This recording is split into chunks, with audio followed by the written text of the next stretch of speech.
ಕಳ್ಳ ಅಂತಂತಂದರೆ ಯಾರು ಕಳ್ಳರು? ಕಳ್ಳರು ಯಾರೋ ಅಪರಾಧ ಮಾಡಿ ಪೊಲೀಸ್ನವರಿಂದ ತಪ್ಪಿಸ್ಕೊಂಡು ಓಡಾಡ್ತಾ ಇರ್ತಾರಲ್ಲ, ಅವರಷ್ಟೇ ಅಲ್ಲ ಕಳ್ಳರು. ಅಥವಾ ಯಾವುದೋ ಒಂದು ಕ್ರೈಮ್ ಮಾಡಿ ಸಿಕ್ಕಿ ಬಿದ್ದಿರ್ತಾರಲ್ಲ, ಅವರಷ್ಟೇ ಅಲ್ಲ ಕಳ್ಳರು. ಕಳ್ಳರು ಎಲ್ಲರೂ ಕೂಡ ಈ ಜಗತ್ತಿನಲ್ಲಿ ಇರ್ತಕ್ಕಂಥವ್ರೆಲ್ಲರೂ ಕೂಡ ಒಂದು ಲೆಕ್ಕದಲ್ಲಿ ಕಳ್ಳರೇ. ದೇವರದ್ದನ್ನು ತಿಂದು ದೇವರನ್ನು ಸ್ಮರಿಸದೆ ಇದು ಯಾರ ಒಡವೆ ಅನ್ನುವಂಥದ್ದನ್ನು ತಿಳ್ಕೊಳ್ದೇನೆ ಅದನ್ನು ಅನುಭವಿಸೋದು, ಅದನ್ನು ಭೋಗಿಸೋದು, ಅದು ಕಳ್ತನನೇ ತಾನೇ. ನಮ್ಮದ್ದಲ್ಲ, ಅದು ನಮ್ಮದ್ದು ಅಲ್ಲದದ್ದನ್ನು ನಾವು ಇವತ್ತು ಉಪಯೋಗಿಸ್ಕೊಳ್ತೀವಲ್ಲ, ಅದೆಲ್ಲ ಕಳ್ತನನೇ ತಾನೇ. ಹಾಗಿದ್ರೆ ಅದೆಂಗ್ರಿ ಕಳ್ತನ ಆಗುತ್ತೆ? ಅದು ಎಲ್ಲ ನಮ್ಮದೇ, ನಾವು ಸಂಪಾದನೆ ಮಾಡೋದು, ನಾವು ಇಟ್ಟಿರೋದು ಎಲ್ಲ ನಮ್ಮದು. ಇಲ್ಲ, ನಮಗೆ ಯಾವುದನ್ನು ಕೂಡ ನಮ್ಮದು ಅಂತ ಹೇಳೋದಕ್ಕೆ ನಾವು ಯಾವುದನ್ನು ತಂದೇ ಇಲ್ಲ. ನಾವು ಬರೀ ಕೈಲಿ ಬಂದವರು, ಎಲ್ಲವೂ ಇಲ್ಲೇ ಇದ್ದಿದ್ದು. ಬರೀ ಕೈಲಿ ಬಂದ್ಬಿಟ್ಟು ಅದು ನಮ್ಮದು, ಇದು ನಮ್ಮದು, ಇದು ನಮ್ಮದು, ಅದು ನಮ್ಮದು ಅಂತಂತಂದರೆ ಯಾವುದು ನಮ್ಮದಲ್ಲ. ಎಲ್ಲ ಆ ನಿರಾಕಾರ ಶಿವ ನಾವು ಬರೋದಕ್ಕೆ ಮುಂಚೆನೇ ಇಟ್ಟಿರೋದು.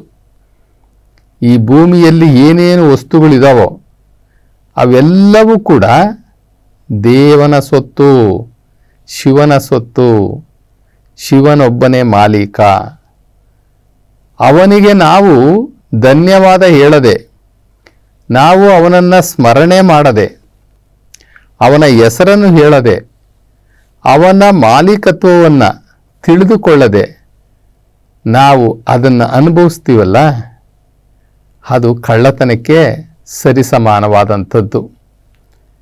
ಇವತ್ತು ನಮಗೆ 1-2 ಎಕರೆ ಹೊಲ ಇದೆ ಅಂತ ತಿಳ್ಕೊಳ್ಳೋಣ. ಆ ಹೊಲ ಸದ್ಯಕ್ಕೆ ನಮ್ಮ ಹೆಸರಲ್ಲಿದೆ ಅಷ್ಟೇ, ಸದ್ಯಕ್ಕೆ ನಮ್ಮ ಹೆಸರಲ್ಲಿದೆ.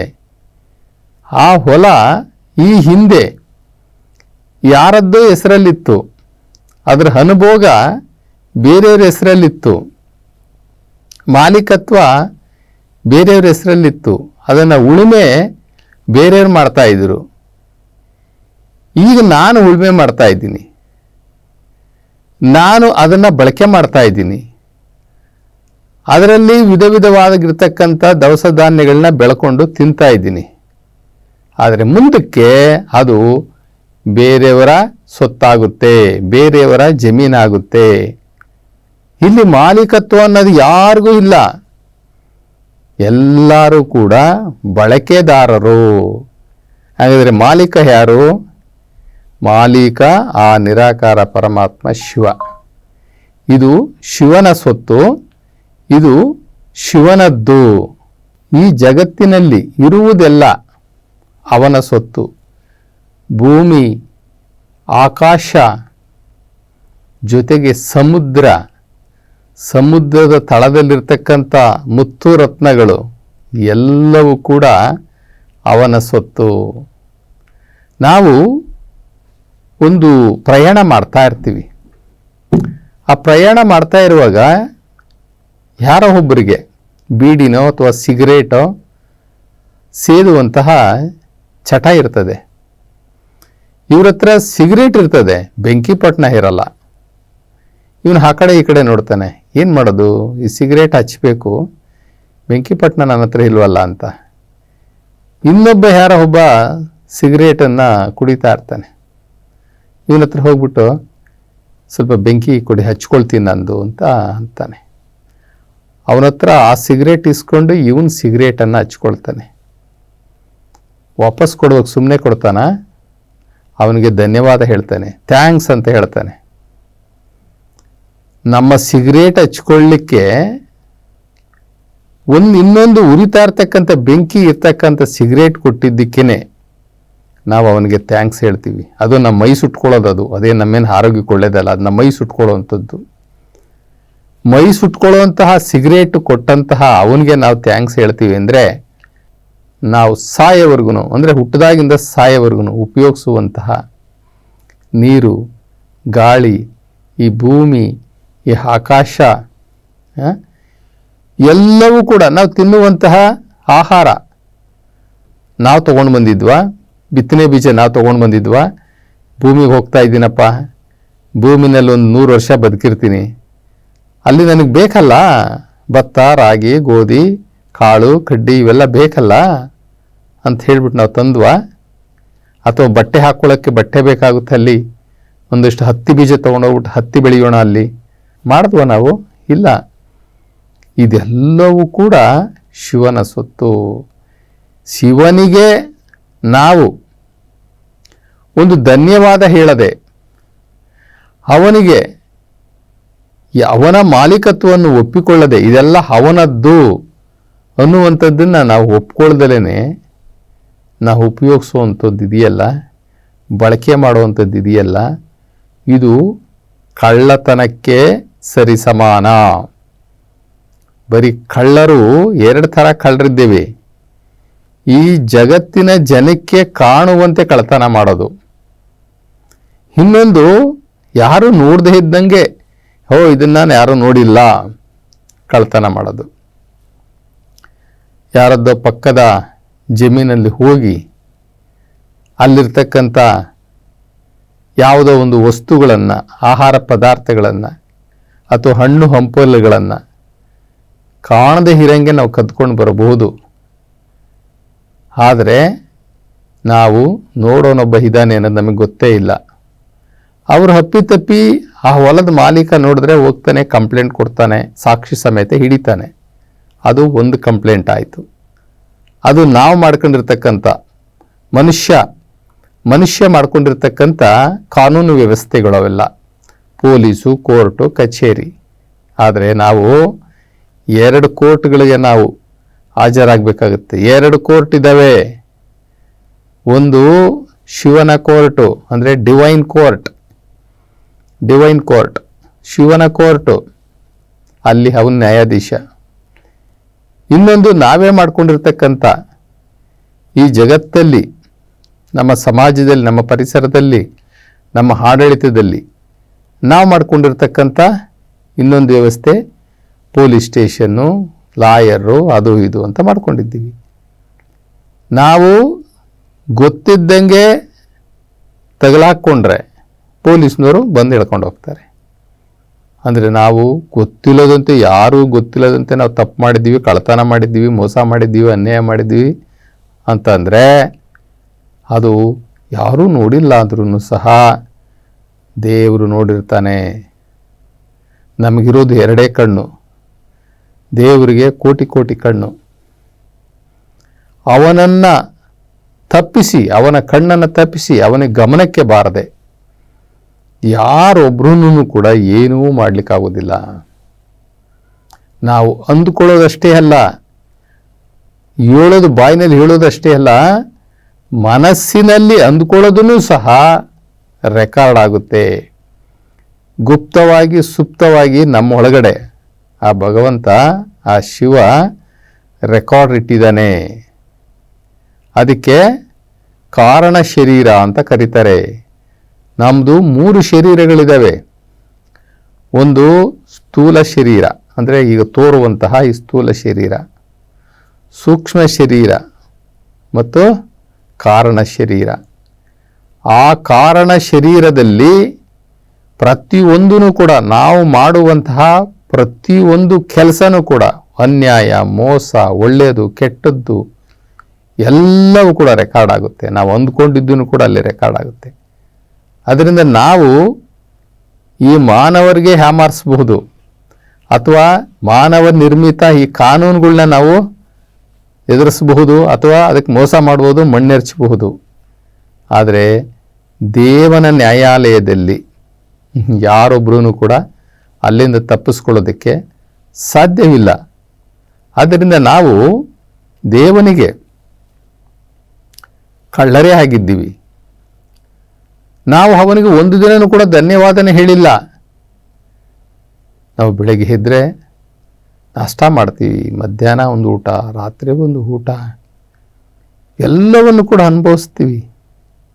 ನಾವು ಅನುಭವಿಸುವುದಕ್ಕೆ ಮುಂಚೆ, ಅದನ್ನು ತಿನ್ನೋದಕ್ಕೆ ಮುಂಚೆ, ಅದನ್ನು ಸ್ವೀಕಾರ ಮಾಡೋದಕ್ಕೆ ಮುಂಚೆ ಆ ದೇವರಿಗೆ ಒಂದು ಧನ್ಯವಾದ ಹೇಳುವಂತಹ, ಆ ದೇವರನ್ನು ಸ್ಮರಣೆ ಮಾಡಿಕೊಳ್ಳುವಂತಹ, ಅವನಿಗೆ ನೈವೇದ್ಯಿಸಿ ನಾವು ಅದನ್ನು ಉಪಯೋಗಿಸುವಂಥದ್ದು ನಾವು ಮಾಡ್ತಾ ಇಲ್ಲ. ನೋಡಿ, ಯಾವುದೇ ಆಹಾರ ಪದಾರ್ಥಗಳು, ನಾವು ಸೇವನೆ ಮಾಡುವಂತಹ ಆಹಾರ ಪದಾರ್ಥಗಳು, ಹೌದು ಮೆಟೀರಿಯಲ್ಸ್ ಅಂತಂದರೆ ಅವೆಲ್ಲವೂ ಕೂಡ ಪದಾರ್ಥಗಳು. ಬೇರೆ ಬೇರೆ ಬೇರೆ ಬೇರೆ ಈಗ ಅಕ್ಕಿ ಇರ್ಬೋದು, ಅದು ಎಲ್ಲವೂ ಕೂಡ ನಾವು ಊಟ ಮಾಡುವಂಥ ತರಕಾರಿಗಳು ಇರ್ಬೋದು, ವಿಧ ವಿಧವಾಗಿರ್ತಕ್ಕ ಹಣ್ಣು ಹಂಪಲು ಇರ್ಬೋದು, ಇವೆಲ್ಲವೂ ಕೂಡ ಒಂದು ರೀತಿಯ ಪದಾರ್ಥಗಳು. ಆ ಪದಾರ್ಥಗಳನ್ನು ನಾವು ನೇರವಾಗಿ ಸೇವನೆ ಮಾಡಿದ್ರೆ ಆ ಪದಾರ್ಥಗಳಿರತಕ್ಕಂಥ ಕೆಟ್ಟ ಸ್ವಭಾವಗಳು ನಮ್ಮ ಮನಸ್ಸಿನ ಮೇಲೆ, ನಮ್ಮ ಇಂದ್ರಿಯಗಳ ಮೇಲೆ, ನಮ್ಮ ಪಂಚೇಂದ್ರಿಯಗಳ ಮೇಲೆಲ್ಲ ಪರಿಣಾಮ ಬೀರ್ತವೆ. ಅದೇ ಪದಾರ್ಥಗಳನ್ನು ನಾವು ದೇವರಿಗೆ ಅರ್ಪಿಸಿ, ಅಂತಂದರೆ ದೇವರ ಹೆಸರು ಹೇಳಿ, ದೇವರಿಗೆ ಧನ್ಯವಾದ ಹೇಳಿ ನಾವು ಅದನ್ನು ಸೇವನೆ ಮಾಡಿದ್ದೇ ಆದರೆ ಅದು ಪ್ರಸಾದೀಕರಿಸುತ್ತೆ, ಪ್ರಸಾದವಾಗುತ್ತೆ, ಪ್ರಸಾದೀಕರಣವಾಗುತ್ತದೆ, ಪದಾರ್ಥ ಪ್ರಸಾದ ಆಗುತ್ತೆ. ಅದರಿಂದ ನಾವು ಪದಾರ್ಥ ಭಾವನೆಯಲ್ಲಿ ನಾವು ತಗೋಬಾರ್ದು, ಏನನ್ನು ಕೂಡ ಸೇವನೆ ಮಾಡಬಾರ್ದು. ಪದಾರ್ಥ ಭಾವನೆಯಲ್ಲಿ ದೇವರಿಗೆ ಅರ್ಪಿಸಿ ಅದನ್ನು ಪ್ರಸಾದೀಕರಿಸಿ ನಾವು ಸೇವನೆ ಮಾಡಬೇಕು. ಅದಕ್ಕೆ ಬಸವಣ್ಣನವರು ಒಂದು ವಚನದಲ್ಲಿ ಹೇಳ್ತಾರೆ, ಮೌನದಲ್ಲಿ ಉಂಬುದು ಆಚಾರವಲ್ಲ, ಲಿಂಗಾರ್ಪಿತವ ಮಾಡಿದ ಬಳಿಕ ತುತ್ತಿಗೊಮ್ಮೆ ಶಿವ ಶರಣು ಎನ್ನುತ್ತಿರಬೇಕು. ಕೂಡಲ ಸಂಗನ ನೆನೆಯುತ್ತಲುಂಡಡೆ, ಅಂದರೆ ಶಿವನನ್ನು ನೆನೆಯುತ್ತಲುಂಡಡೆ ಕರಣ ವೃತ್ತಿಗಳಡಗುವವು. ಆ ಆಹಾರ ಪದಾರ್ಥದಲ್ಲಿ ಇರ್ತಕ್ಕಂಥ ಏನು ಆ ನೆಗೆಟಿವ್ ಎನರ್ಜಿ ಅಂತ ಹೇಳ್ತೀವಲ್ಲ, ಆ ನೆಗೆಟಿವ್ ನಕಾರಾತ್ಮಕ ಗುಣಗಳು ಅವು ಎಲ್ಲವೂ ಕೂಡ ದೈವೀಕರಣ ಆಗ್ತವೆ. ಆ ದೈವೀಕರಣಗೊಳಿಸಿದಂತಹ ಆಹಾರವನ್ನು ನಾವು ಸೇವನೆ ಮಾಡಿದಾಗ ನಮಗೆ ಮನಸ್ಸಿನ ಮೇಲೆ ಯಾವುದು ಕೆಟ್ಟ ಪರಿಣಾಮ ಆಗುವುದಿಲ್ಲ, ಮನಸ್ಸು ಶಾಂತವಾಗಿರ್ತದೆ. ಯಾಕಂದರೆ ನಾವು ಸೇವನೆ ಮಾಡಿದ್ದು ಪ್ರಸಾದೀಕರಿಸಿದಂಥ ಆಹಾರ. ಅದು ಪ್ರಸಾದ ರೂಪದಲ್ಲಿ ನಮಗೆ ಸೇವನೆ ಆದಾಗ ನಮಗೆ ಯಾವುದೇ ಕೋಪ ಬರುವುದಿಲ್ಲ, ಕ್ರೋಧ ಇರುವುದಿಲ್ಲ, ಮೋಸ ಮಾಡುವಂತಹ ಕೆಟ್ಟ ಬುದ್ಧಿ ಬರುವುದಿಲ್ಲ. ಇವೆಲ್ಲವನ್ನು ಕೆಡಿಸೋದು ಆಹಾರ. ಆಹಾರದಂತೆ ಮನಸ್ಸು ಅಂತ ಹೇಳ್ತಾರೆ. ಆಹಾರವನ್ನು ನಾವು ಏನು ಸೇವನೆ ಮಾಡಿದ್ವಿ, ಏನು ಮಾಡ್ತಾ ಇದ್ವಿ, ಹಿಂದಿನ ದಿನದಲ್ಲಿ ಏನು ಮಾಡಿದ್ವಿ, ಇನ್ನು 1 ಗಂಟೆ ಹಿಂದೆ ನಾವು ಏನು ಮಾಡಿದ್ವಿ ಆಹಾರ ಸೇವನೆ, ಅದು ಎಲ್ಲವೂ ಕೂಡ ನಮ್ಮ ಮನಸ್ಸಿನ ಮೇಲೆ ಪ್ರಭಾವ ಬೀರಿ, ನಮ್ಮ ಇಂದ್ರಿಯಗಳ ಮೇಲೆ ಪ್ರಭಾವವನ್ನು ಬೀರಿ ಅದರಂತೆ ನಾವು ಕೆಲಸಗಳನ್ನ ಮಾಡ್ಕೋತೀವಿ. ನಾವು ಕೆಲವರು ನೋಡ್ತಾ ಇರ್ತೀವಿ, ಯಾವಾಗ್ಲೂ ಮುಖ ಗಂಟು ಹಾಕ್ಕೊಂಡಿರ್ತಾರೆ, ಗುರ್ರ ಅಂತಾರೆ, ಮಾತಾಡಿಸ್ಬಿಟ್ರೆ ಕಚ್ಚಿಬಿಡ್ತಾರೆ ಅನ್ನೋ ರೀತಿಯಲ್ಲಿ ಇರ್ತಾರೆ. ಇನ್ನು ಮತ್ತೆ ಕೆಲವ್ರನ್ನ ನೋಡ್ತೀವಿ, ಶಾಂತ ಸ್ವಭಾವವಾಗಿರ್ತಾರೆ, ಶಾಂತವಾಗಿರ್ತಾರೆ. ಇನ್ನು ಕೆಲವರು ಇರ್ತಾರೆ ಸಿಡುಕು, ಒಂದು ಮಾತಾಡಿದ್ರೆ ಅವ್ರು 2 ಮಾತಾಡ್ತಾರೆ, ಭಾಳ ಸಿಡುಕು. ಇನ್ನು ಕೆಲವರು ದುಡುಕ್ತಾರೆ, ಎಲ್ಲ ವಿಷಯದಲ್ಲೂ ದುಡುಕು. ಇಲ್ಲಿ ಇವೆಲ್ಲವೂ ಯಾಕಾಗ್ತವೆ ಅಂತಂದರೆ, ನಾವು ಸೇವನೆ ಮಾಡುವಂತಹ ಆಹಾರ ಪದಾರ್ಥದಲ್ಲಿರ್ತಕ್ಕಂಥ ವಿಕಾರಗಳು, ಆ ವಿಕಾರಗಳು, ಆಹಾರದಲ್ಲಿರ್ತಕ್ಕಂಥ ವಿಕಾರಗಳು ನಮ್ಮ ಮೇಲೆ ಪರಿಣಾಮ ಬೀರ್ತವೆ. ನಮ್ಮಲ್ಲಿ ಸಾತ್ವಿಕ ಗುಣ ಇರ್ತಕ್ಕಂಥ ಆಹಾರ ಪದಾರ್ಥಗಳಿವೆ, ತಾಮಸ ಇರ್ತಕ್ಕಂಥ ಪದಾರ್ಥಗಳಿವೆ. ಇವೆಲ್ಲವೂ ಕೂಡ ರಾಜಸ ಪದಾರ್ಥಗಳು ಇದ್ದಾವೆ. ಈ ತಾಮಸ, ಸಾತ್ವಿಕ, ರಾಜಸ ಈ 3 ಗುಣಗಳಿರ್ತಕ್ಕಂಥ ಆಹಾರ ಪದಾರ್ಥಗಳು ಅವುಗಳು ನಮ್ಮ ಮೇಲೆ ಪ್ರಭಾವ ಬೀರ್ತವೆ. ಮನುಷ್ಯ ಹೇಳ್ತಾನೆ ನೋಡ್ರಿ, ಉಂಡಾಗ ಒಂಥರ ಮಾತಾಡ್ತಾನೆ, ಹೊಟ್ಟೆ ತುಂಬಿದ ಮೇಲೆ ಒಂಥರ ಮಾತಾಡ್ತಾನೆ ಅಂತಾರೆ. ಇದು ನಿಜ, ಇದು ಸತ್ಯನೇ. ಅವನು ಊಟ ಮಾಡಿದ್ಮೇಲೆ ಬೇರೆ ಥರ ಮಾತಾಡ್ತಾನಪ್ಪ, ಮೊದಲೇ ಮುಗಿಸ್ಕೊಂಬಿಡಿ, ಅವನ ಹತ್ರ ಏನು ಮಾತುಕತೆ ಇದೆ ಅಂತ ಹೇಳ್ತಾರೆ. ಹಾಗೆ ಸ್ವಭಾವಗಳು ನೇರವಾಗಿ ಪ್ರಭಾವವನ್ನು ನಮ್ಮ ಮೇಲೆ ಬೀರ್ತವೆ. ಅದರಿಂದ ನಾವು ಪ್ರಸಾದೀಕರಿಸಿ ದೇವರಿಗೆ ಧನ್ಯವಾದ ಹೇಳಿ ಸೇವನೆ ಮಾಡುವಾಗ ಪ್ರತಿಯೊಂದು ಆಹಾರ ಪದಾರ್ಥಗಳನ್ನು ದೇವನ ಪ್ರಸಾದ ಅಂತ ಹೇಳಿ ದೈವೀಕರಿಸಿ ಪ್ರಸಾದ ರೂಪದಲ್ಲಿ ಭಾವನೆಯಿಂದ ನಾವು ಸೇವನೆ ಮಾಡಿದ್ರೆ ಕಳ್ಳನು ಕೂಡ ಒಳ್ಳೆಯವನಾಗ್ಬಿಡ್ತಾನೆ. ಮನುಷ್ಯನಿಗೆ ಅಂದರೆ ಸಸ್ಯಾಹಾರ ಮನುಷ್ಯನ ನಿಜವಾದಂತಹ ಆಹಾರ. ಸಸ್ಯಾಹಾರವನ್ನು ಸೇವನೆ ಮಾಡಿದಂಥವ್ರಿಗೆ ಯಾವಾಗಲೂ ಸಮಚಿತ್ತ, ಸಮಬುದ್ಧಿ, ಸಮಸ್ವಭಾವ ಇರ್ತದೆ. ಅವರು ಯಾವ ನಿರ್ಧಾರಗಳು ತೆಗೆದುಕೊಂಡ್ರೂ ಕೂಡ ಆ ನಿರ್ಧಾರಗಳಲ್ಲಿ ಏನಾದರೂ ಒಂದು ಅರ್ಥ ಅಡಗಿರ್ತದೆ, ಅಥವಾ ಅಲ್ಲಿ ಯಾವುದೇ ಲೋಪದೋಷಗಳು ಇರುವುದಿಲ್ಲ. ಆದರೆ ಈ ರಾಜಸ ಪದಾರ್ಥಗಳನ್ನು ನಾವು ಏನು ಊಟ ಮಾಡ್ತಾರಲ್ಲ, ರಕ್ತವನ್ನು ತಿಂತಾರೆ, ರಕ್ತ ಮಾಂಸಾದಿಗಳನ್ನು ತಿಂತಾರೆ, ಈ ವಿಕಾರ ಮನೋಭಾವಗಳಿದೆಯಲ್ಲ, ಅದಕ್ಕೆ ಅವೆಲ್ಲವೂ ಮದ್ದು. ಏನು ಮಾಂಸಾಹಾರ ಇದೆ ಅದು ರಾಕ್ಷಸ ಸ್ವಭಾವಗಳಿರ್ತವೆ ಅದರೊಳಗಡೆ. ಅದರಲ್ಲಿ ರಕ್ತದ ಕಣಗಳು ನಮ್ಮ ದೇಹಕ್ಕೆ ಆ ಒಂದು ಪಾಪ ಎಲ್ಲವೂ ಕೂಡ ಈ ಒಂದು ಪ್ರಾಣಿಯನ್ನು ಕೊಂದು ತಿಂದಾಗ ಆ ಪ್ರಾಣಿ ಏನು ಸುಮ್ಮನೆ ಸಾಯೋದಿಲ್ಲ, ಅದು ಶಾಪ ಹಾಕಿ ಸಾಯ್ತದೆ. ನಾನು ಬದುಕುವ ಸ್ವಾತಂತ್ರ್ಯವನ್ನು ಕಿತ್ಕೊಳ್ತಾ ಇದ್ದಾರೆ, ನನ್ನನ್ನು ಹಿಂಸಿಸಿ ಸಾಯಿಸ್ತಾ ಇದ್ದಾರೆ ಅನ್ನುವಂತಹ ಶಾಪವನ್ನು ಕೊಟ್ಟೆ ಅದು ಸಾಯೋದು. ಮನುಷ್ಯ ಏನು ತನಗೇನು ಗೊತ್ತಿಲ್ಲ ಅಂದ್ಬಿಟ್ಟು ಇವನು ಮಾಡ್ತಾ ಇರಬಹುದು, ಆದರೆ ಪ್ರತಿಯೊಂದು ಮೂಕ ಪ್ರಾಣಿಯೂ ಕೂಡ ಅದಕ್ಕೆ 3 ಸ್ವಭಾವಗಳು ಇದ್ದೇ ಇರ್ತವೆ. ಒಂದು ಪ್ರಾಣಭಯ, ಪ್ರತಿಯೊಂದು ಇರುಬೆಗೂ ಕೂಡ ಪ್ರಾಣಭಯ ಇರ್ತದೆ. ಒಂದು ಇರುಬೆ ಹೋಗ್ತಾ ಇರ್ತದೆ, ಅದರ ಮುಂದೆ ಸ್ವಲ್ಪ ಬೆರಳಿಂಗ್ ಸುಮ್ಮನೆ ಹಿಂಗೆ ಒಡ್ರಿ, ಅದು ತನ್ನ ದಿಕ್ಕನ್ನು ತಪ್ಪಿಸ್ಕೊಂಡು ಇನ್ನೂ ಜೋರಾಗಿ ಓಡಲಿಕ್ಕೆ ಶುರುವಾಗುತ್ತೆ. ಕಾರಣ ಪ್ರಾಣಭಯ. ಪ್ರತಿಯೊಂದು ಜೀವರಾಶಿಗೂ ಮೊದಲು ಕೊಟ್ಟಿರ್ತಕ್ಕಂಥದ್ದು ದೇವರು ಪ್ರಾಣಭಯ, ಇನ್ನೊಂದು ಹಸಿವು, ನಂತರ ಸಂತಾನೋತ್ಪತ್ತಿ. ಈ 3 ಸ್ವಾಭಾವಿಕವಾಗಿ ಶಿವ ಇದನ್ನು ಎಲ್ಲರಿಗೂ ಕೊಟ್ಟಿರ್ತಾನೆ. ಪ್ರಾಣಭಯ ಅಂತಕ್ಕಂಥದ್ದು ಬಹಳ ದೊಡ್ಡ ವಿಷಯ. ಮೂಕ ಪ್ರಾಣಿಯನ್ನು ಕೊಂದು ತಿನ್ನುವಾಗ ಅದು ಏನು ಅದು ಗೊತ್ತಿಲ್ಲ ಅಂತ ಅನ್ಕೊಳ್ಳೋದಲ್ಲ, ಅದು ಬಹಳ ಗಂಭೀರವಾಗಿ ಚಿಂತನೆ ಮಾಡಿ ಭಯಗ್ರಸ್ತವಾದಂತಹ ಸಂದರ್ಭದಲ್ಲಿ ನನ್ನ ಕೊಲ್ತಾ ಇದ್ದಾರೆ ಅನ್ನುವಂತಹ ಸಂದರ್ಭದಲ್ಲಿ ಅದರ ರಕ್ತ ಕಂಪ್ಲೀಟು ವಿಷ ಆಗಿಬಿಡ್ತದೆ. ಅದರ ರಕ್ತ ಸಂಪೂರ್ಣವಾಗಿ ವಿಷಮಯ ಆಗಿಬಿಡ್ತದೆ. ಅದರಲ್ಲಿ ನೆಗೆಟಿವ್ ಥಾಟ್ಸು ಕಂಪ್ಲೀಟು ಆ ರಕ್ತದಲ್ಲಿ ಸೇರಿಕೊಳ್ತದೆ, ಆ ಮಾಂಸದಲ್ಲಿ ಇರ್ತದೆ. ಅದು ವಿಷ ಆಗುತ್ತೆ.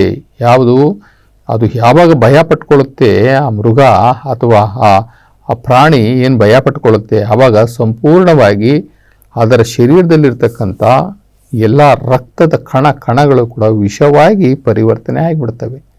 ಸೊ ಅದೊಂದು ನೆಗೆಟಿವ್ ಎನರ್ಜಿ ಆಗುತ್ತೆ, ಜೊತೆಗೆ ಅದು ಶಾಪ ಕೂಡ ಹಾಕುತ್ತೆ. ಅಂಥ ಶಾಪದ ಆಹಾರವನ್ನು ತಿನ್ನೋದ್ರಿಂದ ನಮಗೆ ರಾಕ್ಷಸಿ ಗುಣಗಳು ಜಾಸ್ತಿ ಆಗ್ತವೆ. ರಾಕ್ಷಸಿ ಗುಣಗಳಂದ್ರೇನು? ನಮ್ಮಲ್ಲಿ ಇರ್ತಕ್ಕಂಥ ಕಾಮ ಇದೆ, ಎಲ್ಲರಲ್ಲೂ ಇದೆ. ಕ್ರೋಧ, ಮದ, ಮತ್ಸರ ಇವೆಲ್ಲವೂ ಕೂಡ ಅವಕ್ಕೆಲ್ಲ ಊಟ ಹಾಕ್ದಂಗೆ ನಾವು ಏನು ಒಂದು ಈ ಮಾಂಸಾಹಾರವನ್ನು ನಾವು ಮಾಡ್ತೀವಿ, ಅದು ಪ್ರತಿಯೊಂದು ಈ ರಾಕ್ಷಸ ಗುಣಗಳಿರ್ತಕ್ಕಂಥ ಇಂದ್ರಿಯಗಳಿಗೆ ಪ್ರತಿದಿನ ನಾವು ಊಟ ಕೊಟ್ಟಂಗೆ, ಅವನ್ನ ಸಾಕ್ದಂಗೆ, ನಾವು ಅವನ್ನ ಬೆಳೆಸ್ದಂಗೆ ಆಗುತ್ತೆ. ಅದರಿಂದ ಈ ಕಳ್ಳತನ ಅನ್ನೋದಿದೆಯಲ್ಲ, ಇದು ನಮ್ಮ ಶರೀರಕ್ಕೆ ಮೋಸ ಮಾಡೋದನ್ನು ಸಹ ಒಂದು ಕಳ್ಳತನನೇ. ಏನು ಶರೀರಕ್ಕೆ ನಾವು ಕೊಡಬೇಕು ಅದನ್ನು ಕೊಡದೇ ಇರತಕ್ಕಂಥದ್ದನ್ನು ಕೂಡ ಒಂದು ಕಳ್ಳತನನೇ. ಏನು ನಾವು ಬಾಯಿ ಚಪಲಕ್ಕೆ, ನಾಲಿಗೆ ಚಪಲಕ್ಕೆ ಏನು ಮಾಂಸಾಹಾರಗಳು ಮಾಡ್ತೀವಿ, ಅಥವಾ ನಮಗೆ ಒಗ್ಗದೇ ಇರತಕ್ಕಂಥದ್ದು, ನಮ್ಮ ಶರೀರಕ್ಕೆ ಆಗದೇ ಇರತಕ್ಕಂಥ ಆಹಾರ ಸೇವನೆ ಮಾಡ್ತೀವಲ್ಲ, ಅದನ್ನು ಕೂಡ ನಮ್ಮ ಮೇಲೆ ನಾವು ಮೋಸ ಮಾಡ್ಕೊಂಡಂಗೆ, ನಮಗೆ ಮೇಲೆ ನಾವು ಅನ್ಯಾಯ ಮಾಡ್ಕೊಂಡಂಗೆ. ಬಸವಣ್ಣವ್ರು ಹೇಳ್ತಾರೆ, ಕೊಲ್ಲೆನಯ್ಯ ಪ್ರಾಣಿಗಳ ಮೆಲ್ಲೆನಯ್ಯ ಬಾಯಿಚ್ಛೆಗೆ.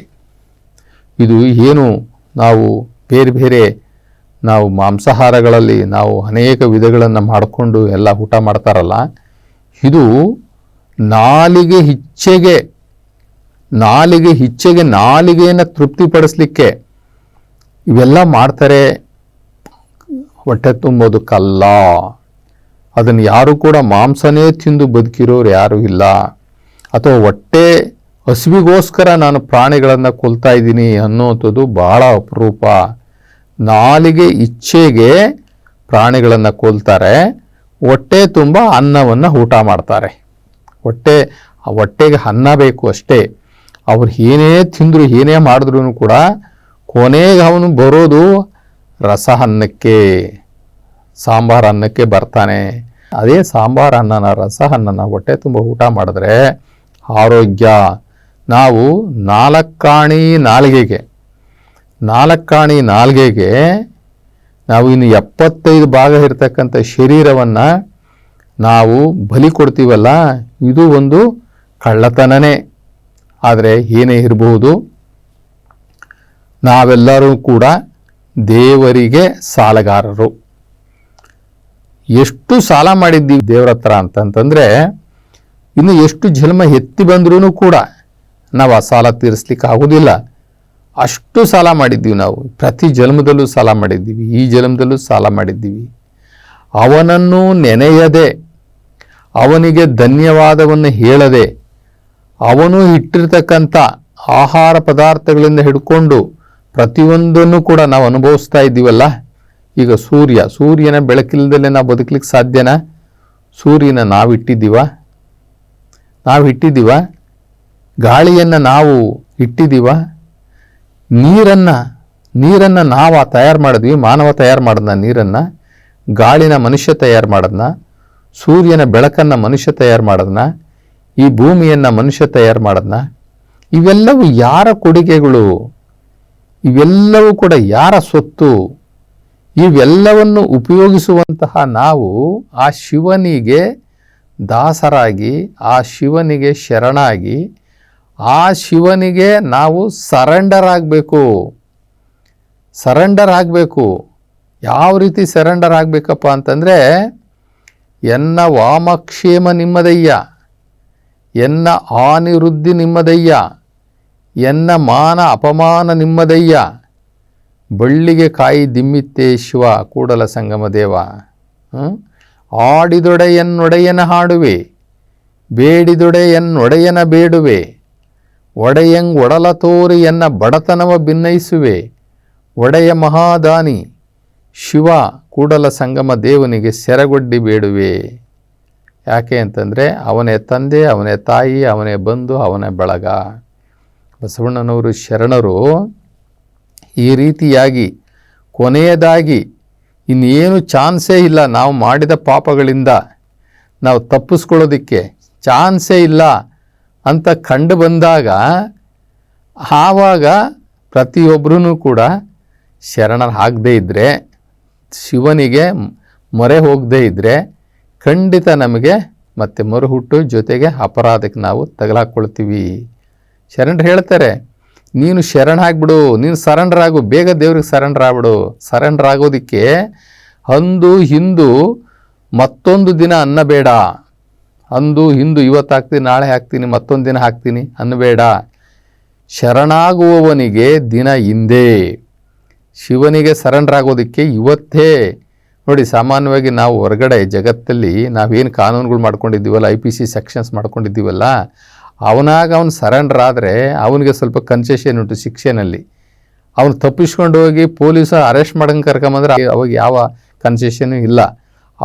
ಅವನು ಬಂದು ಅಪರಾಧವನ್ನು ಒಪ್ಪಿಕೊಂಡು ಅವನು ಸರೆಂಡರ್ ಆದರೆ ನಮ್ಮ IPC ಸೆಕ್ಷನ್ಗಳಲ್ಲೂ ಕೂಡ ಒಂದಷ್ಟು ಕನ್ಸೆಷನ್ ಇದೆ. ಹಾಗೆ ದೇವರು ಮರಣ ಅನ್ನುವಂತಹ ಶಿಕ್ಷೆಯನ್ನು ಕೊಡುವುದಕ್ಕೆ ಮುಂಚೆ ನಾವು ಭಗವಂತನಿಗೆ, ಶಿವನಿಗೆ ಶರಣಾದರೆ, ಸರೆಂಡರ್ ಆದರೆ ನಮಗೆ ಒಂದಷ್ಟು ಕನ್ಸೆಷನ್ ಉಂಟು. ಅಂದು ಹಿಂದು ಏನಬೇಡ, ಶರಣಾಗುವವನಿಗೆ ದಿನ ಹಿಂದೆ. ಶಿವ ಹರನಿಗೆ ಶರಣಾಗುವವನಿಗೆ, ಶಿವನಿಗೆ ಶರಣಾಗುವವರಿಗೆ ದಿನ ಹಿಂದೆ. ನಮ್ಮ ಕೂಡಲ ಸಂಗನ ಶರಣನನ್ನು ನೆನೆಯುವ ಶರಣರಿಗೆ ಇವತ್ತೇ ದಿನ. ಯಾಕೆ ಅಂತಂದರೆ ಆ ಪರಮಾತ್ಮನನ್ನು, ಶಿವನನ್ನು ನಾವು ನೆನೀತಾ ಇದ್ದೀವಿ ಅಂತಕ್ಕಂಥ. ಹಾಗಾದ್ಮೇಲೆ ಮುಂದಕ್ಕೆ ಹೇಗೆ ಅವನನ್ನು ನಾವು, ಆ ಶಿವನನ್ನು, ಆ ನಿರಾಕಾರ ಪರಮಾತ್ಮ, ಆ ಶಿವನನ್ನು ನಾವು ಲಿಂಗದ ರೂಪದಲ್ಲಿ ನಾವು ಪೂಜೆ ಮಾಡಬಹುದು, ಅಷ್ಟವಿಧಾರ್ಚನೆ ಮಾಡಬಹುದು, ಷೋಡಚೋಪಚಾರವನ್ನು ನಾವು ಮಾಡಬಹುದು. ಮಾಡಿದ ಪೂಜೆಯನ್ನು ಅಂಗೈಯಲ್ಲಿಟ್ಕೊಂಡು ಮಾಡುವಂತಹ ಪೂಜೆಯನ್ನು ಕಣ್ಣು ತುಂಬ ನೋಡಬಹುದು. ಆ ಪೂಜೆಯನ್ನು ನೋಡುವುದರ ಜೊತೆಗೆ ಶಿವಗೀತೆ ತತ್ವಗಳನ್ನು ನಾವು ಹಾಡುವಂಥದ್ದು, ಶಿವನ ಮುಂದೆ ನಲಿದಾಡುವಂಥದ್ದು, ಭಕ್ತಿ ಸಂಭಾಷಣೆಯ ಮಾಡುವಂಥದ್ದು. ನಾವು ಆ ಪರಮಾತ್ಮ ಶಿವನ ಹತ್ರ ಮಾತಾಡ್ಬೋದಂತೆ. ನಮ್ಮ ಶರಣರು ಭಕ್ತಿ ಸಂಭಾಷಣೆ ಮಾಡ್ರಿ ಅಂತವ್ರೆ. ಕುಣಿದಾಡ್ರಿ, ನಲಿದಾಡ್ರಿ, ಶಿವನ ಬಗ್ಗೆ ಒಂದು ಶಿವಗೀತೆ ತತ್ವವನ್ನು ಹಾಡ್ರಿ, ಪೂಜೆ ಮಾಡಿರಿ, ಅದನ್ನು ನೋಡಿ ಅಷ್ಟವಿಧಾರ್ಚನೆಯ ಮಾಡಿ ಷೋಡಶೋಪಚಾರವನ್ನು ಮಾಡಿರಿ. ನಿಮಗೆ ದೇವರ ಜೊತೆಯಲ್ಲಿ ನೇರ ಸಂಪರ್ಕ ಪಡ್ಕೊಳ್ಳಿ, ದೇವರ ಜೊತೆ ನೀವು ಸಂಭಾಷಣೆ ಮಾಡಿರಿ. ಶಿವನನ್ನು ನಾವು ಸರೆಂಡರ್ ಆಗೋದ್ರ ಮುಖಾಂತರ, ಅಂದರೆ ಶರಣಾಗೋದ್ರ ಮುಖಾಂತರ ನಾವು ಆ ಶಿವನ ಜೊತೆಯಲ್ಲಿ ಸಂಪರ್ಕ ಪಡ್ಕೊಂಡು ನಮ್ಮ ಪಾಪಕರ್ಮಗಳನ್ನು ನಾವು ಕಳ್ಕೊಳ್ಬಹುದು. ನಾವು ಮಾಡಿರ್ತಕ್ಕಂಥ ಅಪರಾಧಗಳನ್ನು ನಾವು ತಪ್ಪಿಸ್ಕೊಳ್ಬಹುದು. ಅದರಿಂದ ಆಗುವಂತಹ ಅನಾಹುತಗಳು, ಶಿಕ್ಷೆಗಳಿಂದ ನಾವು ತಪ್ಪಿಸ್ಕೊಳ್ಬಹುದು. ಯಾವಾಗ ಅಂತಂತಂದರೆ ಆ ಶಿವನಿಗೆ ಶರಣಾದಾಗ.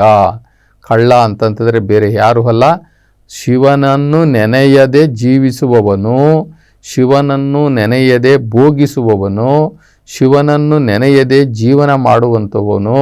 ಇವರೆಲ್ಲರೂ ಕೂಡ ಶಿವದ್ರೋಹಿಗಳು, ಇವರೆಲ್ಲರೂ ಕಳ್ಳರು.